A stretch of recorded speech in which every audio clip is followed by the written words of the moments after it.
Selamat datang di channel William Stefanus. Pada kesempatan kali ini saya akan membahas mengenai mobile marketing.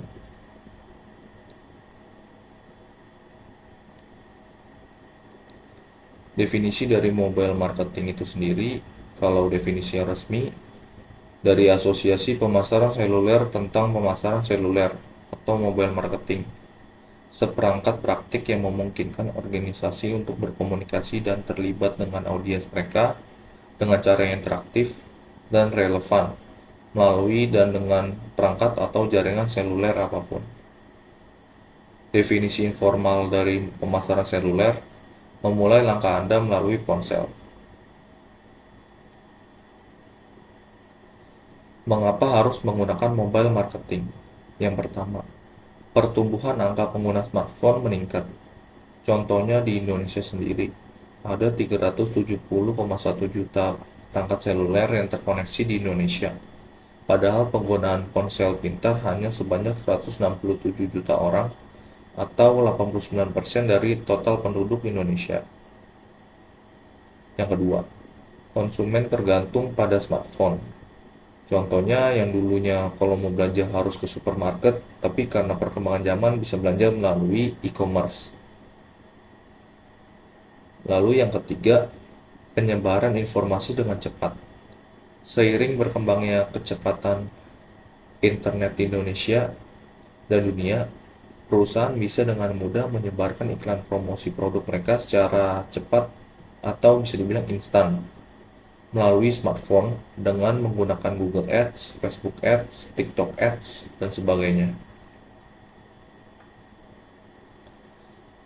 Tantangan dalam mobile marketing. Yang pertama, jangkauan internet masih kurang merata. Pemerataan internet masih kurang merata di Indonesia menurut data books.katadata.co.id. Yang kedua, tantangan dalam membuat konten yang relevan. Karena bentuk pemasaran seperti iklan menggunakan perangkat mobile sangat berbeda dengan media cetak. Pemblokir iklan atau adblock. Masalah kali ini adalah pengiklan harus siap menghadapi pemblokir iklan yang menyebabkan berkurangnya jangkauan iklan karena kehadiran fitur maupun aplikasi adblock di perangkat mobile. Selanjutnya saya akan membahas mengenai optimisasi. Yaitu yang pertama, manfaat optimisasi. Efisiensi biaya dan waktu. Mengiklan dapat mengurangi resiko pemborosan biaya dan waktu. Kampanye iklan yang dioptimalkan memiliki potensi untuk memberikan hasil yang lebih baik dengan pengeluaran yang lebih efisien. Yang kedua, peningkatan pengalaman pengguna. Meningkatkan kesan positif dari para pengguna yang puas akan aplikasi mobile yang diiklankan. Yang ketiga, peningkatan retensi pelanggan. Jika pengguna merasa nyaman dan puas dengan interaksi melalui perangkat mobile, mereka lebih cenderung kembali untuk melakukan transaksi lebih lanjut sehingga menjadi pelanggan tetap di aplikasi mobile tersebut. Optimisasi penerapan optimisasi. Penerapan optimisasi ini ada banyak hal. Yang pertama seperti membuat desain yang user friendly. Menyederhanakan desain dan navigasi agar sesuai dengan pengalaman pengguna smartphone. Yang kedua, melakukan integrasi dengan sosial media.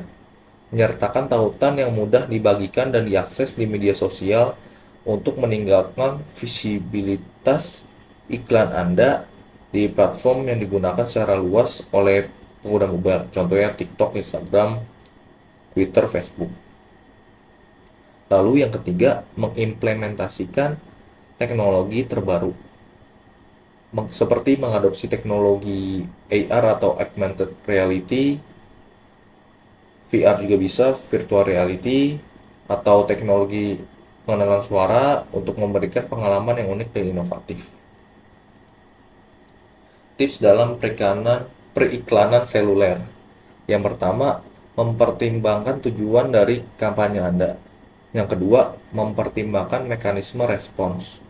Yang ketiga, melakukan uji A, B untuk jenis iklan Anda. Yang keempat, melakukan retargeting. Yang kelima, melakukan tes terakhir sebelum merilis iklan ke publik. Di mana kita bisa beriklan? Yang pertama di pencarian seluler, yang kedua iklan dalam aplikasi. Biasanya iklan dalam aplikasi ini ada di game-game yang sedang terkenal, contohnya Mobile Legends atau PUBG, karena biasanya pengiklan akan melakukan kolaborasi dengan game-game tersebut agar brand image-nya bisa lebih dikenal oleh orang banyak. Sehingga kalau mereka mau menjual produk, harusnya sih produk mereka akan laku cepat dan banyak. Lalu situs seluler. Lalu ada aplikasi ternama.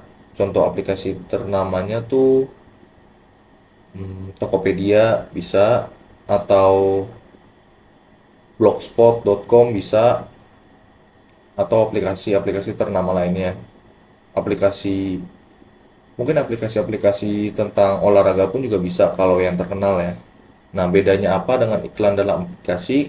Kalau iklan dalam aplikasi ini tuh biasanya lebih ke game seperti yang saya udah sebutkan tadi ya. Kalau aplikasi ternama ya memang dalam aplikasi itu suka ada pop up gitu. Lalu selanjutnya ada WiFi. Nah, kalau WiFi ini biasanya ada di WiFi umum ya. Misal kalian lagi di cafe, kalian hubungin ke WiFi cafe tersebut, lalu ntar ada tiba-tiba pop up gitu pas kalian lagi baru menghubungkannya. Biasanya sih terjadi cuman pas baru menghubungin aja, selanjutnya udah nggak ada iklannya lagi. Lalu jaringan seluler. Nah, biasanya jaringan seluler ini tuh iklannya melalui SMS. Kalau misalkan kita pakai Telkomsel nih, terus ada iklan nih, misalkan iklan dari kementerian tentang kita harus mengikuti pemilu jangan golput. Nah, kalau bisa biasanya itu mah yang pemerintahan ya, tapi kalau dari swasta sendiri contohnya Burger King lagi ada promo hari ini. Nah, contohnya sih kayak gitu kalau promosi dari jaringan seluler. Nah, ini itu ada analisis dari Google Analytics. Fungsinya tuh biar kalian tahu perkembangan atau performa dari iklan yang telah kalian keluarkan, sehingga kalian bisa mikir-mikir nih selanjutnya iklan apa yang harus dikeluarkan, relevan nggak, terus targetingnya tepat nggak, sehingga bisa menekan dana yang keluar ya, agar tidak terbuang sia-sia dana tersebut. Ya, paling segitu aja lah penjelasan singkat dari saya mengenai mobile marketing. Kalau ada yang mau bertanya bisa tanyakan di kolom komentar. Dan saya akan membagikan PowerPoint tadi, linknya di kolom deskripsi sehingga kalian bisa baca lebih lanjut. Terima kasih karena telah memberikan saya kesempatan untuk menjelaskannya. Semoga kalian sehat selalu dimanapun kalian berada. Sampai jumpa.